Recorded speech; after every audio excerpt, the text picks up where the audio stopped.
Dear friends, welcome to our channel. We are very happy to share with you different stories about love and betrayal from around the world. Now let's begin today's story journey. The sound of the glass shattering in Thaddeus Reed's hand cut through the noise of the blaze bar. Blood slowly seeped from his palm, but he felt no pain.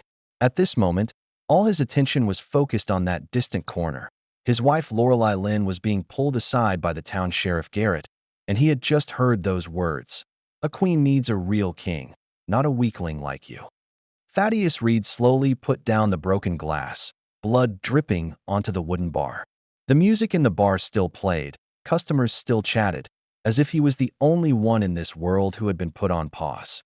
Lorelei Lynn looked up, a complex emotion flashing in her eyes. Surprise, guilt, but no apology. She turned to Garrett, nodded, and together they left the bar. She didn't look back, didn't explain, didn't even say goodbye. Thaddeus Reed watched his wife's departing figure, while something deep in his heart silently collapsed. 10 years of marriage, ending like this? The Westfield family had deeply rooted influence in Evergreen Town. Lorelei Lynn's father, Harrison, owned the local lumber mill. Her brother Nathaniel ran the only large supermarket in town, and the family also controlled local real estate. In comparison, Thaddeus Reed, who came from outside the town, was just the owner of an auto repair shop, and, despite his excellent repair skills and some reputation in town, in the eyes of the Westfield family, he would always be an outsider, never worthy of their family jewel. The meeting between Thaddeus Reed and Lorelei Lynn was itself like an accident. 5 years ago, Lorelei Lynn's car broke down on the highway outside town, and it was Thaddeus Reed who rescued her with his tow truck. At that time, Lorelei Lynn had just returned from university in the city, bringing with her impatience for small-town life and confusion about her future. And the focused expression of Thaddeus Reed while repairing cars and his occasional faint smile made Lorelei Lynn, accustomed to the eloquent words of city boys, feel a different kind of attraction. Their wedding was simple and warm. Lorelei Lynn wore an inexpensive white wedding dress, rather than the Westfield family's usual luxurious style. At the time, Lorelei Lynn told everyone that what she loved was precisely Thaddeus Reed's authenticity and simplicity. "You will never understand that feeling," Lorelei Lynn once told her best friend. "That feeling of security when a man expresses his love through actions rather than words." However, love soon faced the challenges of reality. The Westfield family never truly accepted Thaddeus Reed as their son-in-law. At family gatherings, they discussed politics, business, and golf clubs, all topics that Thaddeus Reed couldn't integrate into. He preferred to tune engines in the garage or listen to country music at home, rather than participate in those social activities filled with false courtesies. As time went on, Lorelei Lynn began to doubt her choice, especially when her college classmates showed off their wonderful lives in big cities on social media, when she saw the respect her sister received after marrying the local bank manager, when her mother Vivian constantly hinted that she could have married better, those doubts gradually turned into unease. "Look at Camilla," Vivian often said to her daughter on the phone. "Since she married Elliot, she now goes shopping in the city every week and travels abroad at least twice a year. And you? Smelling engine oil all day, without even a decent vacation." Lorelei Lynn usually rebutted her mother, but these words, like tiny poison needles, accumulated day by day, piercing her heart. Although Thaddeus Reed never spared any expense to buy her gifts, a repair mechanic's income certainly couldn't compare with the wealth of the Westfield family. And the appearance of Sheriff Garrett was undoubtedly the catalyst for this marriage tragedy. Garrett had only been transferred to Evergreen Town last year, but quickly established close relationships with the Westfield family. He helped Harrison settle some environmental troubles, turned a blind eye to Nathaniel's supermarket violations, and even publicly supported the Westfield family's real estate projects at town council meetings. The first time Garrett saw Lorelei Lynn at a Westfield family dinner, he immediately became interested in this already married youngest daughter. He deliberately belittled Thaddeus Reed in front of Lorelei Lynn, calling him the Westfield family's stain, while constantly showcasing his power as a law enforcer and his charm as a man. Initially, Lorelei Lynn was reserved about Garrett's advances, but as the distance between her and Thaddeus Reed grew, she began to look for what was missing in her marriage in Garrett: status, respect, and that feeling of being valued. Marrying him was wasting your value. Garrett often told Lorelei Lynn. A Westfield daughter deserves a better life, not smelling engine oil all day. Garrett's charm didn't just come from his money or status. Unlike Thaddeus Reed, he was skilled with words, knowing how to make a woman feel special. He remembered the flowers Lorelei Lynn liked, sent tickets for movies she mentioned on their opening day, and appeared at just the right moment when she was depressed. More importantly, he understood her desire for social recognition, something Thaddeus Reed had never truly valued. The affair began very discreetly. At first, it was just harmless text messages and coincidental encounters, then lunch dates and kisses in the car, until finally developing into complete betrayal. Lorelei Lynn told herself this was just a momentary indulgence, that she just needed to feel pursued and valued.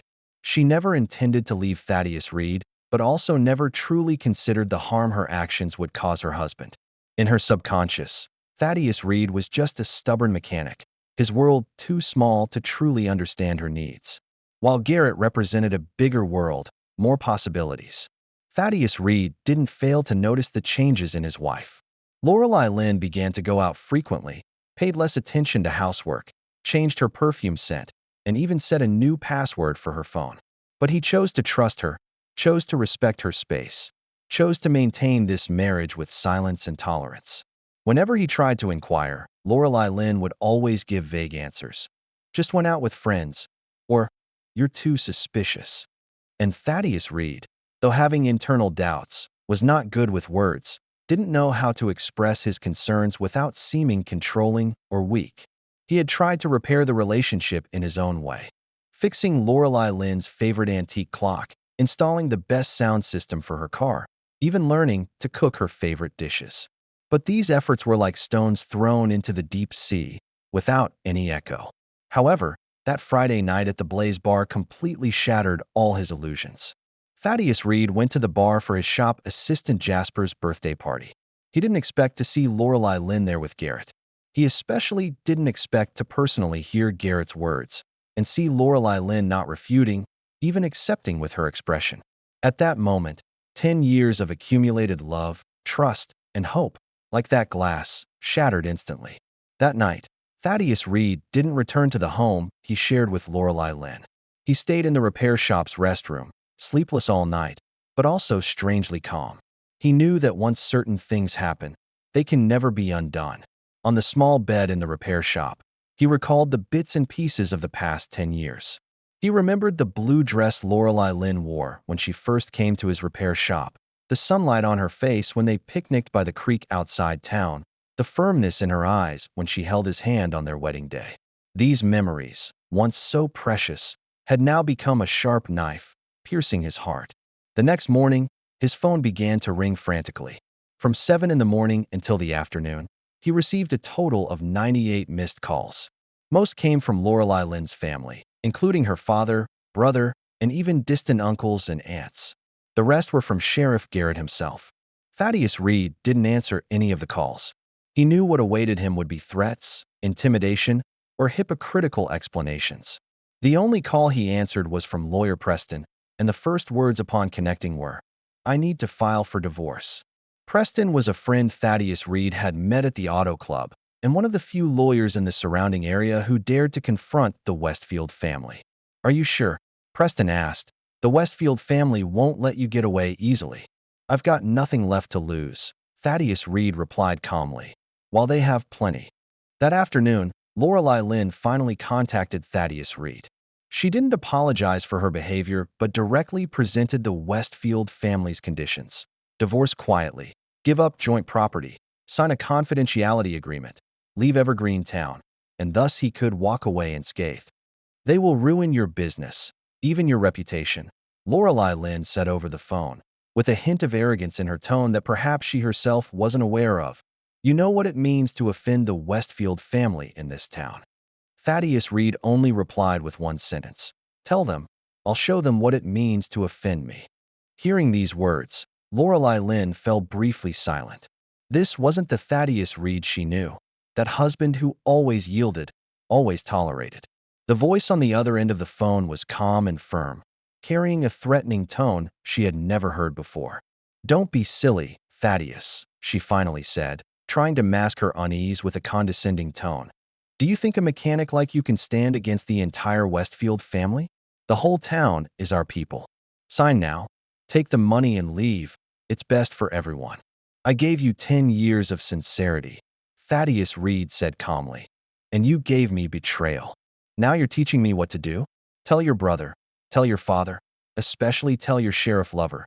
They'll soon know what it means to underestimate me." With that, he hung up the phone. In the days that followed, threats began to become reality. Thaddeus Reed's repair shop suddenly received a tax audit notice. Several of his old customers mysteriously canceled orders, and someone even spray-painted insulting graffiti on the back door of his workshop.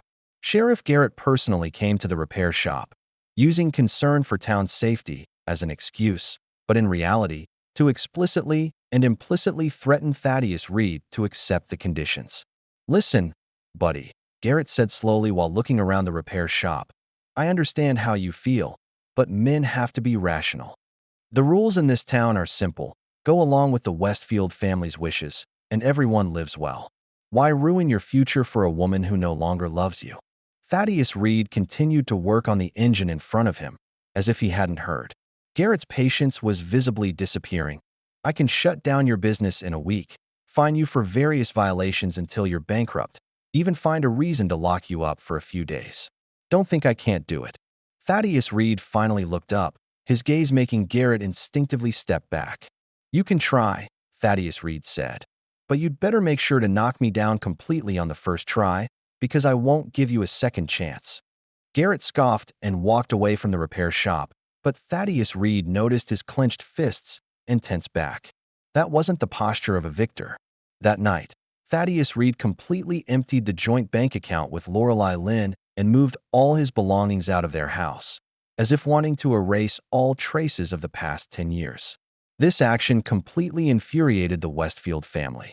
The next day, Nathaniel arrived at the repair shop with 2 town thugs and directly smashed 2 cars that were being repaired. And when Thaddeus Reed called the police, the operator actually told him that all officers were busy handling other emergencies. For an ordinary person, the choices in this situation would be either to submit or flee. But Thaddeus Reed was not an ordinary person. Beneath his calm exterior hid a cold determination and precise calculation ability. He began preparing his counterattack. First, he contacted state investigator Silas. Silas was a distant relative of Thaddeus Reed. They didn't communicate often, but blood ties ensured basic trust. Thaddeus Reed didn't directly accuse the Westfield family or Sheriff Garrett, but, using concern for judicial justice in town as a pretext, asked some seemingly irrelevant questions. "I just want to know, if someone suspects there's an improper relationship between local law enforcement and certain businesses, what should they do?" Thaddeus Reed carefully worded it over the phone. "Depends on what evidence you have," Silas replied, "and how much risk you're willing to take." Thaddeus Reed was silent for a moment, then said, "Sufficient evidence and necessary risk." Silas gave him an encrypted email address and some advice on gathering evidence. This conversation pointed Thaddeus Reed in the direction for his next actions. Next, Thaddeus Reed began consciously collecting evidence. He installed high-definition surveillance cameras in the repair shop, recording the entire process of Nathaniel and his men smashing the cars. He asked his old customer Harlan, who was passing through on a business trip, to help purchase some covert recording equipment. He began systematically organizing all rumors and clues related to possible illegal activities by the Westfield family over the past few years.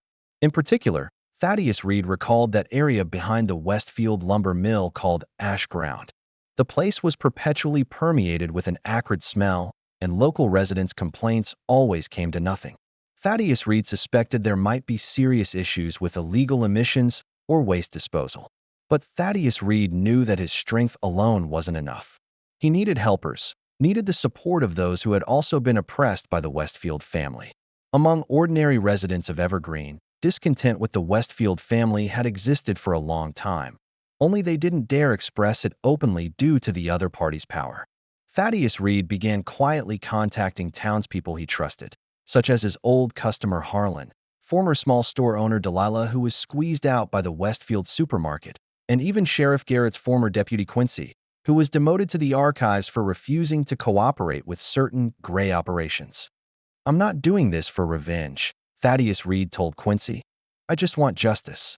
This town has been controlled by them for too long." Quincy looked at Thaddeus Reed for a long time, finally nodding. "I know what they did to you. I'm also tired of watching them get away with everything. Tell me what you need." Thaddeus Reed's plan began to take shape.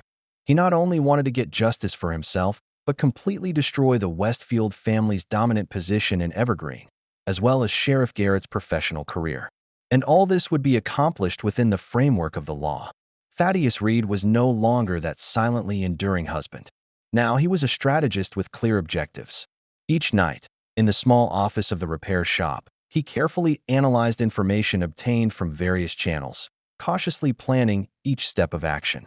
He knew he was facing powerful enemies, a family with money, power, and widespread influence, and a law enforcer without constraints. Any mistake could lead to disastrous consequences. But at the same time, Thaddeus Reed also discovered the Westfield family's fatal weakness, their arrogance. Years of invincibility had made them careless and conceited. They didn't take a mechanic's threat seriously at all. When Lorelei Lynn finally decided to personally visit Thaddeus Reed for negotiations, she was surprised to find that the once silent, submissive husband no longer existed. In his place was a stranger with a firm gaze and calm demeanor. "It's too late," Thaddeus Reed told the wife he once deeply loved. "Some things, once broken, can never be restored." "What do you mean?" Lorelei Lynn asked, her voice mixed with confusion and annoyance. "Who do you think you're talking to?" "I'm here to help you, Thaddeus. You don't understand what you're up against." "No, Lorelei Lynn," Thaddeus Reed calmly replied. "It's you who doesn't understand what you're up against. You betrayed me, your family threatened me, your lover tried to intimidate me, and now you'll all pay the price." Lorelei Lynn felt fear for the first time. Not fear of the future, but fear of this man she thought she knew. In that moment, she realized she had made a fatal mistake. She had underestimated Thaddeus Reed, just as her family had always underestimated the ordinary citizens of Evergreen. "What are you planning to do?" she asked, trying to hide the trembling in her voice. "Wait and see," Thaddeus Reed briefly replied. "Now, please leave my repair shop. We have nothing more to discuss." Lorelei Lynn wanted to say something more, but Thaddeus Reed had already turned away, disappearing into the depths of the repair shop. She stood there, suddenly realizing she had lost a man who had truly loved her, and she had never really known him. And this mistake would make everyone involved pay a terrible price. Rain pounded on the metal roof of the repair shop, as if playing a chaotic melody that no one understood. Thaddeus Reed sat in his office, with numerous documents and photos spread out on the table before him. 3 months had passed, and his plan had entered a crucial stage. Lorelei Lynn never came looking for him again, but through lawyer Preston, Thaddeus Reed knew the divorce proceedings were still ongoing. The Westfield family used all their connections to try to delay the process, hoping to force Thaddeus Reed to give in through economic exhaustion. What they didn't know was that Thaddeus Reed had already transferred most of his assets to a safe place and had received anonymous funding from several local businessmen who opposed the Westfield family. "They want to wear you down," Preston said during a meeting, "but they didn't expect you to be so stubborn." "It's not stubbornness," Thaddeus Reed replied. "It's principle. They can take everything away, but they can't demand my dignity." Meanwhile, the oppression from the Westfield family and Sheriff Garrett against Thaddeus Reed never ceased.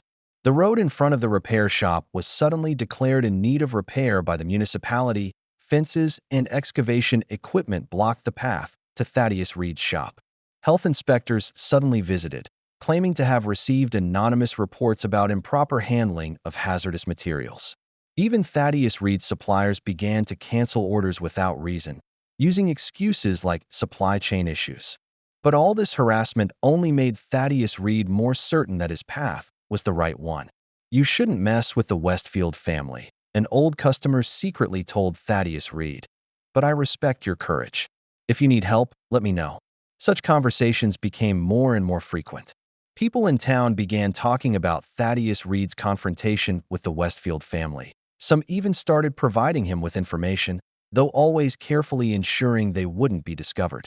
Over the past 3 months, Thaddeus Reed and his alliance had collected a wealth of evidence. Harlan helped Thaddeus Reed photograph the Westfield lumber mills secretly dumping waste into ash ground at night. Delilah, through her old connections, obtained illegal kickback agreements between the Westfield supermarket and suppliers. Quincy even risked photocopying some internal documents from the police station, proving how Sheriff Garrett systematically covered up the Westfield family's illegal activities. One evening, Quincy handed a thick folder to Thaddeus Reed. "These are records of all cases Garrett has handled since last year." Quincy's voice trembled slightly with nervousness. "Look carefully at those complaints that were quickly closed, especially the environmental complaints against the Westfield lumber mill. The pattern is too obvious."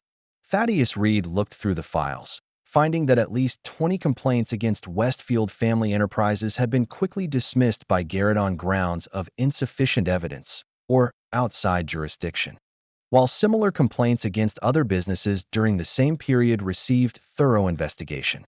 "This is dangerous, you know." Thaddeus Reed looked up at Quincy. "If they find out it was you who leaked these." "Worth the risk," Quincy said firmly. "Evergreen needs change. I joined the police force to protect people, not to be some family's enforcer." The most crucial evidence came from an unexpected person, Lorelei Lynn's cousin Phoebe. Phoebe had always been viewed by the Westfield family as a disobedient oddball. She privately contacted Thaddeus Reed, providing an internal financial report of the family businesses, showing large amounts of money used to bribe local officials, including Sheriff Garrett. "Not for you," Phoebe told Thaddeus Reed during a secret nighttime meeting. "For this town suffocating under their control. I know what Lorelei Lynn did to you. I'm not defending her. But the Westfield family's arrogance and greed have deserved punishment for a long time." Thaddeus Reed took the USB drive, cautiously asking, "Why now?" Phoebe smiled bitterly. "Because I saw courage. A man who dares to stand against the entire Westfield family. That's unprecedented in Evergreen. Perhaps it's time." Thaddeus Reed carefully organized this evidence, ensuring each item could withstand legal scrutiny. He knew that dealing with opponents like the Westfield family, any minor error could lead to the failure of the entire plan. Meanwhile, Lorelei Lynn's life wasn't going well either. Although she was still a member of the Westfield family, her family's attitude toward her had noticeably cooled, especially her father Harrison, who publicly reprimanded her for not handling her marriage well, bringing unnecessary trouble to the family. Sheriff Garrett also began keeping his distance from her. The man who once promised her a better life was now busy responding to inquiries from the state police department, with almost no time to see her. When they did meet, Garrett was always distracted, more concerned about Thaddeus Reed's movements than her feelings. "Are you sure he doesn't have anything on us?" Garrett suddenly asked during a date, his fingers nervously tapping the table. "Anything that might threaten us?" "What do you mean?" Lorelei Lynn asked, confused. "Just anything. About me, about your family, any information he might use against us." Lorelei Lynn looked at Garrett's anxious expression, suddenly realizing this man wasn't as strong and confident as he portrayed. Behind the glossy exterior hid a timid opportunist, a coward who only dared to bully the weak when backed by power. "I don't know," she replied coldly. "We've been separated for several months." Garrett frowned. "You should try harder to know his movements. After all, if he's in trouble, you're implicated too." At that moment, Lorelei Lynn suddenly understood that Garrett had never truly cared about her. She was just his tool to get close to the Westfield family, his stepping stone to establish himself in Evergreen. And now, when a threat appeared, he was only thinking about how to protect himself. Finally, on a Thursday morning, Thaddeus Reed launched his meticulously planned counterattack. First, through Agent Silas, he sent all the evidence simultaneously to the state prosecutor's office, the FBI, and the Environmental Protection Agency. Then, he contacted the state's most influential investigative reporter, Celine, providing her with copies of the evidence to ensure that even if the official investigation was obstructed, the public would know the truth. "This is all the material I've collected," Thaddeus Reed told Celine, including videos, photos, documents, and witness testimonies. "They show how the Westfield family and Sheriff Garrett systematically corrupted and abused power." Celine looked through the materials, her eyes growing brighter. "This is enough to blow up the entire county. Are you sure you want to do this?" Once it starts, there's no turning back. Thaddeus Reed nodded firmly. I've had no way back for a long time. Finally, the most dramatic step. Thaddeus Reed created an anonymous account on social media, beginning to gradually release content that, while not involving legal issues, was enough to shock town residents. How the Westfield family manipulated local housing prices, how they evaded taxes, how they suppressed competitors, and how Sheriff Garrett abused his power to provide protection. The storm came faster than Thaddeus Reed expected. Just 2 days later, FBI and Environmental Protection Agency agents appeared in Evergreen. They went directly to the Westfield lumber mill and ash ground, taking away numerous samples and documents. The same day, Celine's explosive report appeared on the front page of the state newspaper. Small Town Empire. The entanglement of power, money, and corruption. Evergreen boiled. Discontent long suppressed by the Westfield family erupted like a volcano. Townspeople began openly discussing the injustices they'd suffered, even organizing protest activities. And those local officials who once followed the Westfield family's every command now distanced themselves, afraid of being caught in this storm. The atmosphere in town changed overnight. People who once bowed their heads in silence now spoke loudly. Eyes that once avoided now looked directly. Many came to Thaddeus Reed's repair shop, not just to fix cars, but to express support. Thank you for doing what we all wanted to do, but didn't have the courage for, an old resident said, holding Thaddeus Reed's hand. The injustice in this town has been pinned up for too long. Sheriff Garrett was the first to fall. The state police department announced an internal investigation into him and ordered him to temporarily leave his position. Within a week, more evidence surfaced. Not only bribery dealings with the Westfield family, but multiple instances of power abuse, even including evidence tampering and witness intimidation. These charges came as a thunderbolt to Garrett. He never thought his carefully constructed network of power would collapse so quickly. What terrified him most was that all the charges against him had solid evidence backing them. Those secret transactions he thought would never be discovered, those illegal acts he thought were covered up, now all exposed in the sunlight. Images of Garrett being arrested appeared on the statewide television news. This once invincible sheriff, head lowered, handcuffed, being led to the police car. And the expression on his face was one of complete shock and incomprehension, as if he couldn't believe this day had come to him. As he was being taken away, Garrett actually tried to contact Lorelei Lynn, hoping she could use the Westfield family's connections to help him. But Lorelei Lynn didn't answer his call. At the moment he needed help most, he found that all those who had once promised to support him had disappeared. Garrett finally understood a cruel fact. He had always thought he was using the Westfield family's power for his own gain. But in reality, he was just a pawn in their hands, dispensable at any time. The collapse of the Westfield family followed shortly after. The toxic substances that the Environmental Protection Agency found in ash ground far exceeded safety standards, constituting serious environmental crimes. The FBI's investigation revealed systematic tax fraud and bribery. Harrison Westfield, who once ruled Evergreen with an iron fist, now faced decades of federal imprisonment. His lumber mill was ordered to close. Hundreds of employees lost their jobs. Nathaniel's supermarket was fined nearly $1 million for multiple violations, almost bankrupt. The Westfield family's properties were frozen. Their wealth acquired through improper means over many years vanished in a matter of weeks. The collapse of the Westfield family wasn't just economic, but also a complete loss of social status. People who once feared them now openly condemned them. Officials who once courted them now rushed to distance themselves. They became pariahs in Evergreen, a cautionary tale.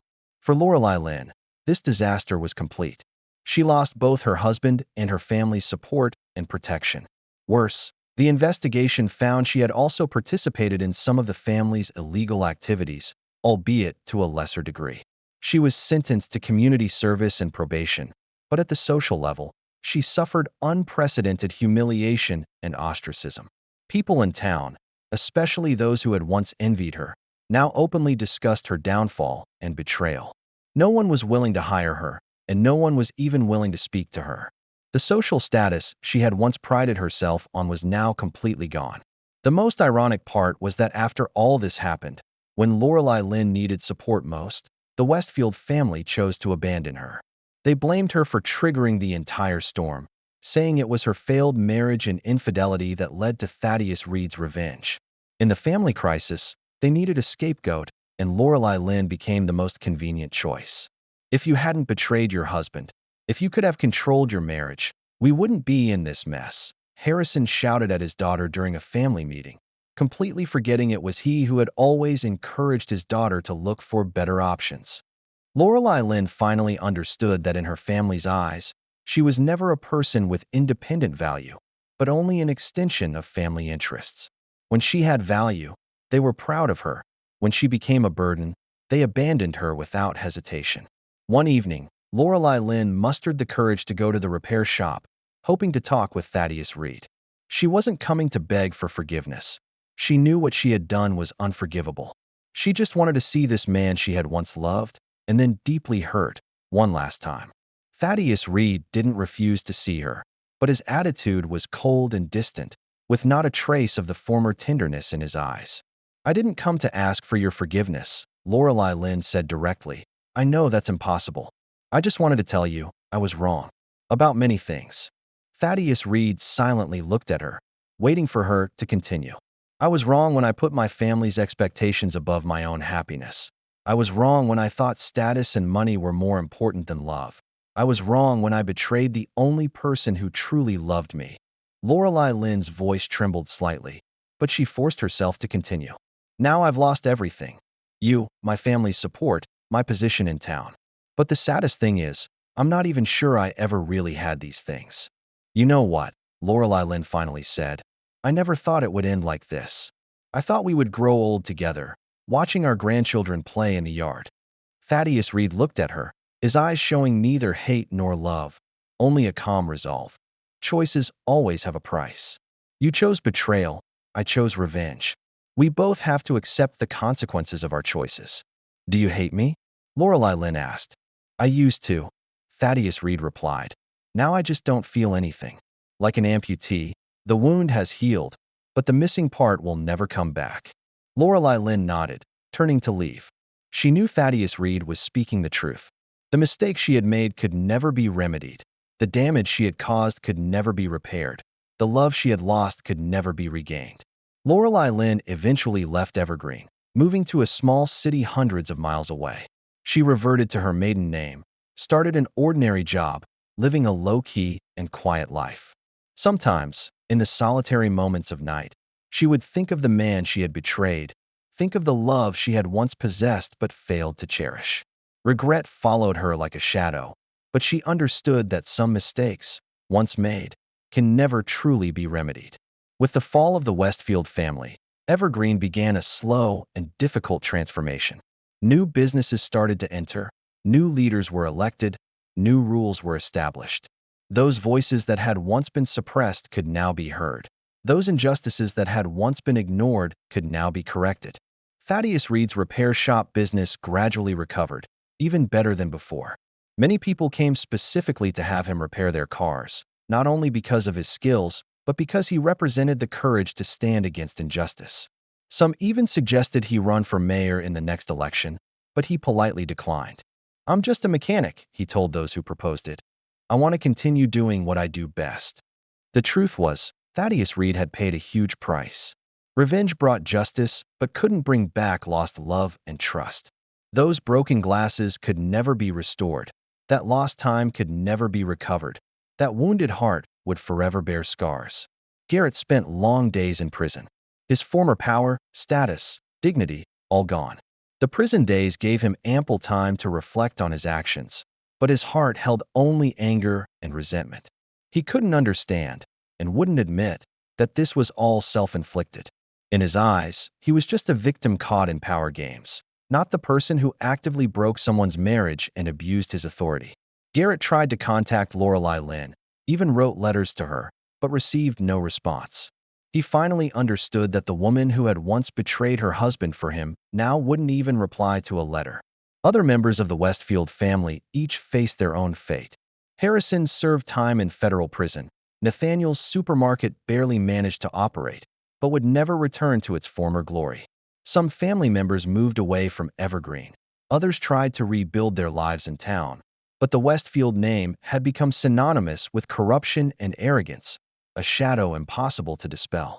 As for Thaddeus Reed, he continued working in his repair shop, continued listening to his country music, continued living a seemingly peaceful life. But that once silent, gentle, tolerant man no longer existed. In his place was someone stronger, more vigilant, and also lonelier. He didn't try to start a new relationship. For him, love was like that broken glass, once shattered, never to be restored. But he also didn't let anger and hatred consume his life. He chose to look forward, focusing on his work and helping others, although there would always be a wound in his heart that could never fully heal. A year later, when reporter Celine returned to Evergreen, planning to write a follow-up article about the town's transformation, she asked Thaddeus Reed if he regretted the choices he had made. "I don't regret seeking justice," Thaddeus Reed replied, his gaze looking toward the distance. "But I regret not seeing the truth sooner. Perhaps, if we had all faced the problems earlier, the ending would have been different." Celine nodded, then asked one final question. "If Lorelei Lynn came back, asking for your forgiveness, would you give her a second chance?" Thaddeus Reed was silent for a long time, remembering that broken glass at the Blaze Bar, those sleepless nights, those vows he once thought would last a lifetime. Finally, he shook his head. "Some things, once broken, can never be repaired. Her choices destroyed our past and also determined our future. I've moved on, and she should too." Evergreen residents gradually viewed this story as a warning about the price of choices, the consequences of betrayal, and the power of justice. When newcomers arrived in town, there would always be someone pointing at the repair shop, quietly telling the story of the man who changed the entire town's destiny. And for Thaddeus Reed, whenever he heard the sound of glass breaking, he would think of that night, that moment that changed his life. But now, that sound no longer brought pain. It just reminded him that, sometimes, only when something is completely broken can we rebuild ourselves from the ruins, becoming stronger, more authentic. If this story resonated with you, please don't forget to like, share, and subscribe to our channel for more fascinating content. We look forward to seeing you in our next story.